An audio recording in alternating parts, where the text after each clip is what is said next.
Hey there YouTube, Heir of Carthage back, and you can see that I have Patchy here, and whenever Patchy's present you know that wave after wave of his men are going to be sent to their premature death, and I do have some footage of that for you soon.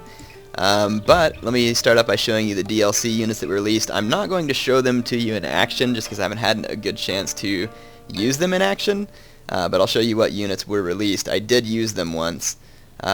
So let me show you what I got here. I think they should be replenished now. One of them is this unit here, which is the... Oh man, I'm going to pronounce it wrong. It's like here, I'll pull it up in the Total War encyclopedia so I can see it good. It's Portuguese Tercios, and I'm sure I'm pronouncing it wrong. Tercios, whatever. Yeah, I don't speak Portuguese either. Obviously, I don't speak another language. I think I've explained that. Let's cover their stats real quick. Here you can see all their stats. So what they are is they're a matchlock unit with matchlock monk type reload, even just a little bit better, and probably a little bit better matchlock accuracy than matchlock monks as well. The benefits of this unit is that it's highly armored at 8 armor, and it's pretty high morale at 10 morale. And then they have 12 melee attacks. So what this unit is a middle-of-the-road unit. There's only 90 of them there, so you don't want to just commit them straight to a melee fight. There's also only 90 of them, so they're not going to last forever in a missile fight, but since they are highly armored, it's kind of like having a Naginata, per se, with a matchlock. So they're going to be more resistant to arrows than other units, but, since they are limited in number, they're definitely not going to be impervious to arrows. You can only have one of these units, so don't worry, there's not going to be someone out there fielding a ton of these units.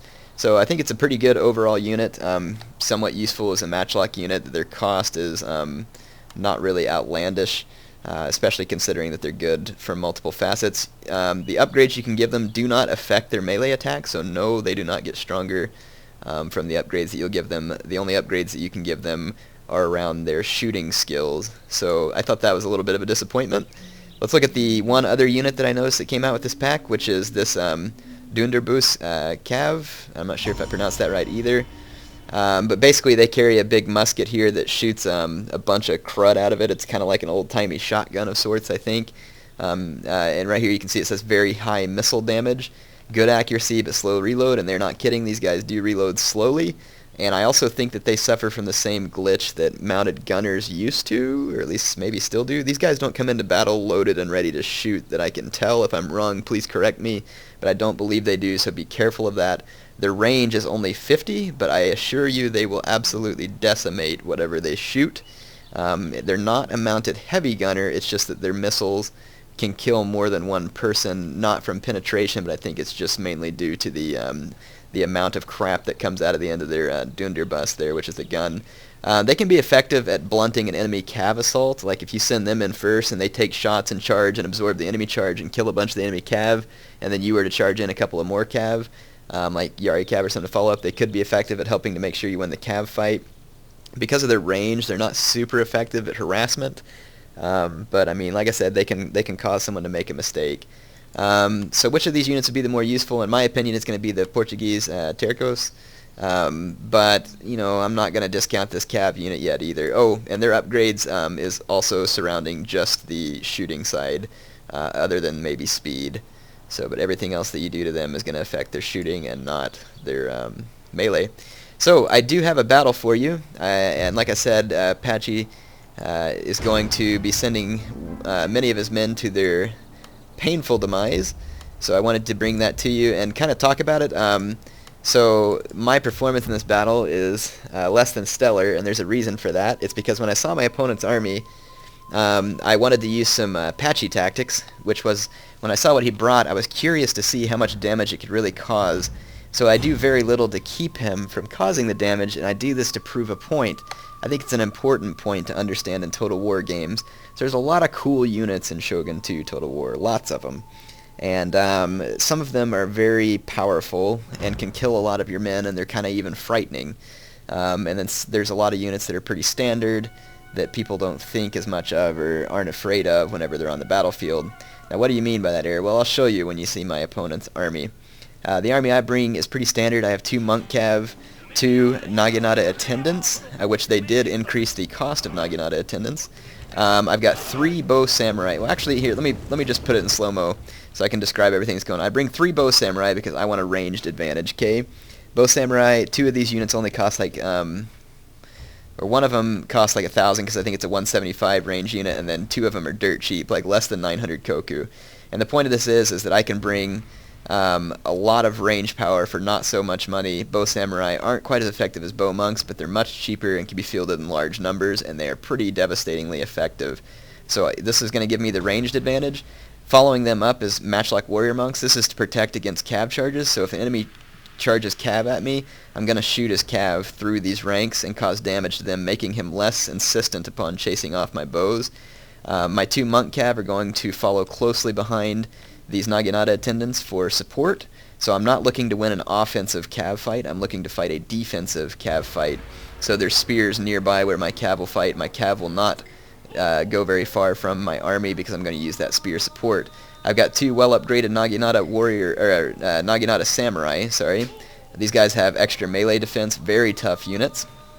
And then I have 2 pretty well-upgraded katana samurai, one of them with 20, or both of them with 18 attack, actually. No, one with 20 attack, one with 18. Of course, I got old Patchy here, who is excited to make sure more of his men die. And then I've got my long Yari Ashigaru. I'm going to pause it real quick because I think you can see a lot of my opponent's troops here, and there's an action about to take place. The one last unit I forgot to mention is my Waka Raiders. They're here. My opponent also has Waka Raiders that are not as well upgraded as mine. In a straight-up fight, mine would win. He's got a light cav unit running out here. They came hidden from these woods. In looking from what I've seen from my opponent's army, I expected to see a unit come out of these woods, and I did. The only other place they could be hidden is in these woods. I'm still expecting that he has some mutants hidden, and I'll explain why. Up front, you can see he has a bulletproof samurai. This is to absorb my missile fire while it quickly charges into my men. I do believe that they have the hold firm ability, and they also have the rapid advance. So this is a 9 chevron unit. They have an extreme amount of melee defense and high armor. This is a deadly unit to be certain. Backing them up is a matchlock warrior monk. He's then got a heavy gunner unit with pretty substantial chevronage. This is a pretty dangerous unit. Let's see, they have the 125 range as well, so he's upgraded the range. Very expensive unit. He's also got this unit of fire rockets, also extremely expensive unit. They've been well upgraded with accuracy and reload. However, I find reload to be pretty pointless with fire rockets because they have such long range. Reload should not matter near as much. I think that's a waste of Koku. Most of the rest of his army is actually Yari Ashigaru. He's got 1 long Yari. You can see here, dangerous unit indeed. They do not have hold firm, but do not underestimate him. He's got several other units of Yari Ashigaru, so his infantry is actually pathetically weak because it's made up mostly of Yari Ashigaru. His only 2 good units are the bulletproof samurai and the long Yari Ashigaru, and the only other units on the field that I fear right now are his heavy gunners. And you all might be saying, but Heir, those fire rockets are about to rip you a new one. Indeed they are, and like I said, Patchy cares not for the welfare of his own men, so you're probably going to get to see a lot of my men get kersploded. And I'm going to use very defensive, passive tactics here against this army, and some of you are going to be quite surprised by this. Like right here, he's charging forward his light cav. I didn't turn around, I didn't run. I'm not concerned about the amount of damage his light cav is going to charge, and I just charge my monk cav in. These guys are going to rout in the face of my army, and then my opponent's going to start to lose mobility. For every cav unit he loses, he's losing mobility, and his Yari Ashigaru are weak, and I can easily split them up with my 2 cav units, so this is just going to play to my favor. I'll gladly let him get some kills off the charge on my bow samurai, and I will destroy some of his mobility. Here comes the first of many devastating fire rocket attacks. As you can see, absolutely brutal, and it did kill a lot of my men, a whole lot.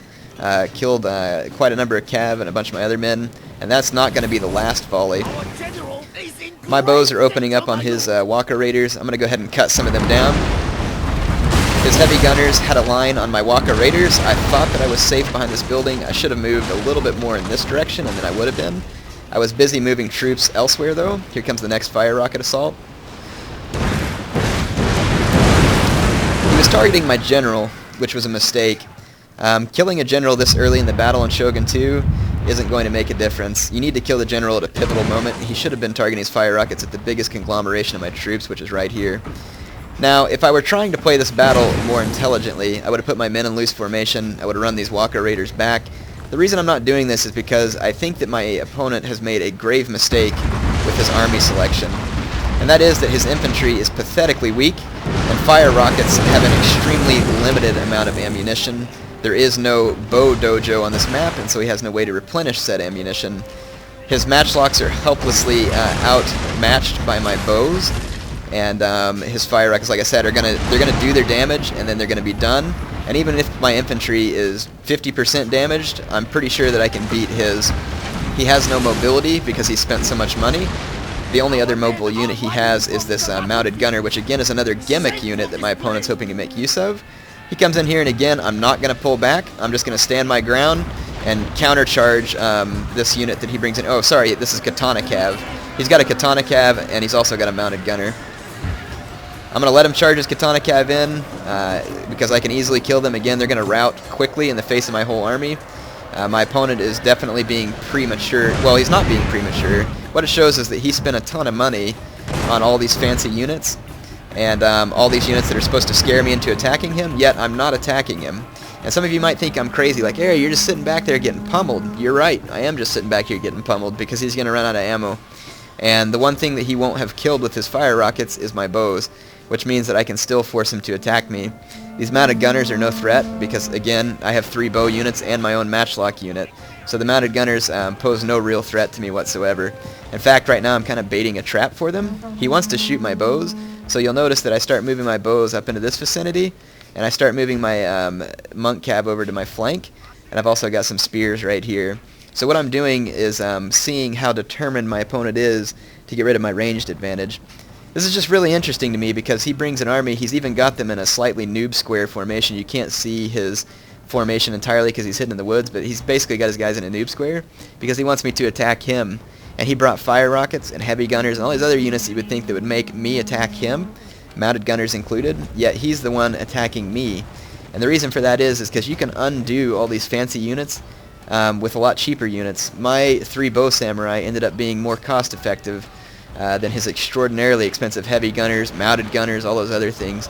You know, he can keep using these things, but he can't support them properly, and because he's forced to attack me, it's going to consistently put him in bad position.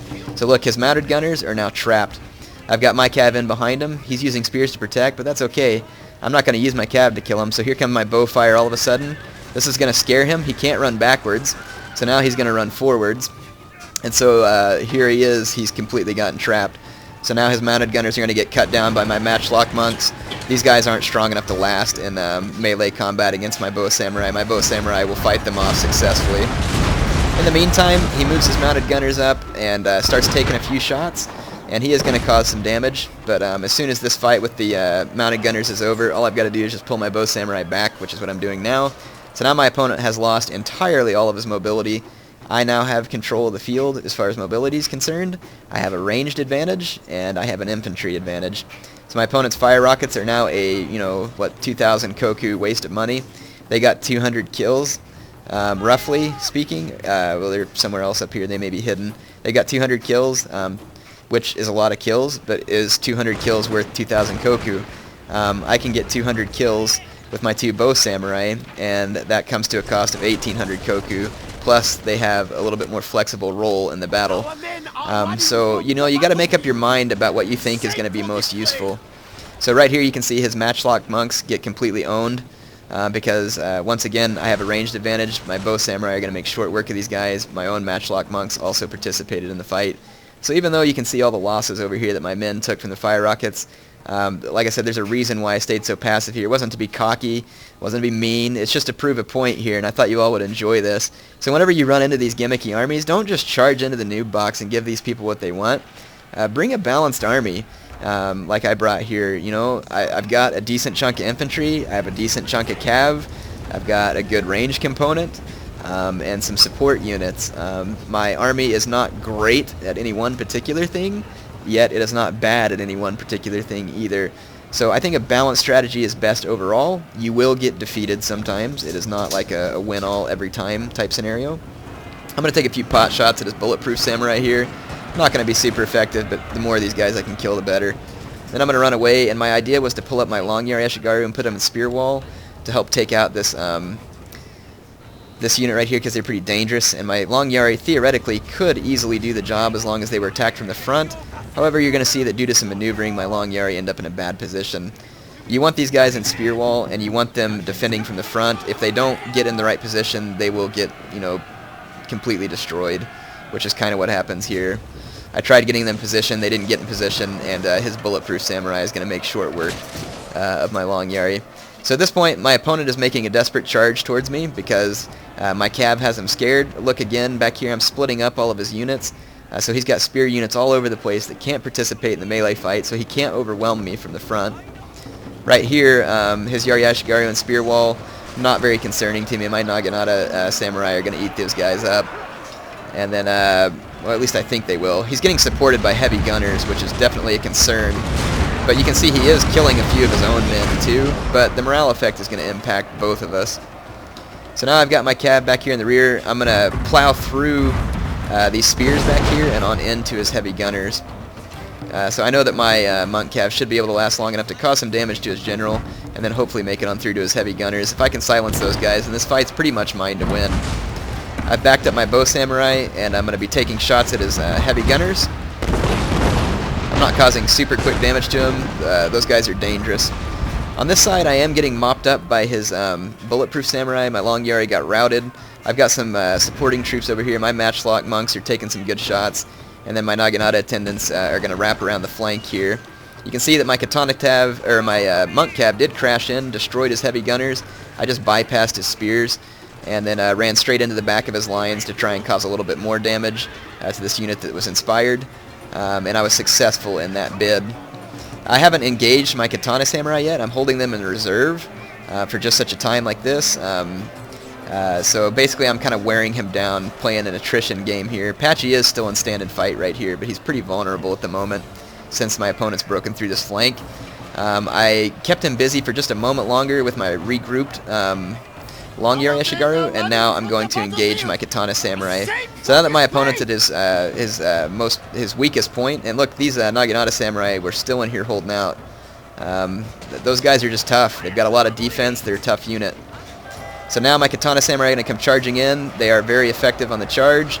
They're going to get in here and start ripping into these Yari Ashigaru and bulletproof samurai. And same story on this side of the battlefield. My katana samurai are going to start ripping into all these spear units. My guys are completely superior in a melee, and they're going to have no problem eating these guys alive. Also, I've got my bow samurai still, who are going to fire into the mix. My Naginata attendants here are going to complete a encircling maneuver. I've got them running in here, and this is going to also be a blow to enemy morale, getting charged from behind, even by a cheap unit like Naginata attendants. Naginata attendants don't have to be used as a meat shield. They can be used for a lot of other things. So you can see the battle is going to be close, but even after I let my opponent use his dangerous units to pretty much their full capacity, you can see that in the end he's still going to lose the battle. And I just killed his general as well with my monk cav, what was left of him. So they massacred his general, who was also in stand and fight. So now his men are completely surrounded, and they break. So what's the lesson in this battle? My opponent spent a whole lot more money to get fewer units than me. Not a whole lot fewer. I say fewer. When you look at the numbers at the end of the battle, it's going to look like he has a similar amount of troops to me, but he actually has fewer units in some ways, just because his units are lower quality is the only reason why he was able to get more of them.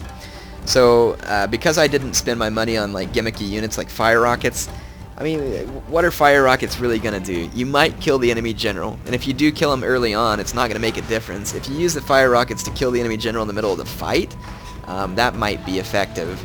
But, you know, I don't know. Like, I just don't find a lot of use for units like fire rockets. You spend so much money on them that you're going to have to sacrifice something somewhere else. And in this case, my opponent sacrificed his infantry. His infantry was terrible, other than the bulletproof samurai. And you're going to see that whenever you take a look at the results. And if you look at the bang for the buck, my bow samurai, 2 of them, which cost about the same as his fire rockets, got more kills than his fire rockets. So again, this is supposed to be a demonstration of what's really more effective.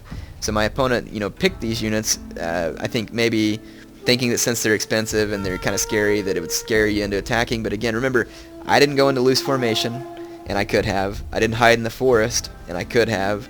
I didn't spread out my men even more, and I could have, and that would have made this army even more or less effective. So I just wanted to prove that point to you here. Be careful about getting caught up on those kind of units. I meant to show you the statistics there. I apologize for that. Actually, I will show you the statistics. Give me just a minute. Well, I said I was going to bring you the results screen. I guess I had to fast forward through the whole dang battle again to bring it to you, and I don't quite have time for that at the moment. Sorry, I accidentally clicked out of it. Essentially, though, all I was going to show you was that my bow samurai, 2 units of them, which totaled up to a cost of about, I want to say it was 1,800 Koku, ended up doing more kills than his fire rockets, which I believe is the same cost. We can go look real quick. And then same thing with the heavy gunners. They only ended up getting 80-something kills. So let me go show you the cost of those 2 units. In that battle, one of my katana samurai actually got the most kills. I want to say it was like 200 and some odd kills, and that unit only cost 900 and something Koku. So be very aware of the fact that if you spend that much Koku to bring a unit to a battle, that it actually gets the right amount of kills. See, look, about 1,400 for a unit of heavy gunners. You might get them for a little bit cheaper, but very expensive for 80 kills. And then if we look at the let's look at some of these other units. I don't believe mounted gunners are too terribly expensive. I haven't used them in a long time. Here they are. Not real expensive, just like another matchlock unit.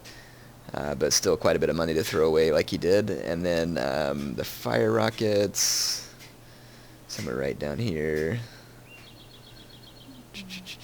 Apache's meat. There's the hand mortars. Oh no, fire rockets are a standard unit. I just don't have any of them in a veteran status. I forgot that. So let's look at the base price of fire rockets. It looks like the base price is, well, I can't read that. Dadgum. It's about 1,800.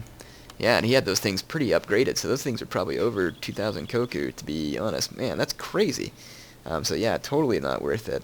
I could get almost 3 units of bow samurai for the same cost. That's crazy. So yeah, be very aware of the units you choose and what kind of damage they can cause. So that's the lesson for this particular episode. I hope you enjoyed it, and I will be bringing you more videos. I know that this video didn't come out on a Wednesday, even though I ended up titling it Heir Talks Total War. I didn't even say Heir Talks Total War in the beginning, so yeah, I guess whatever.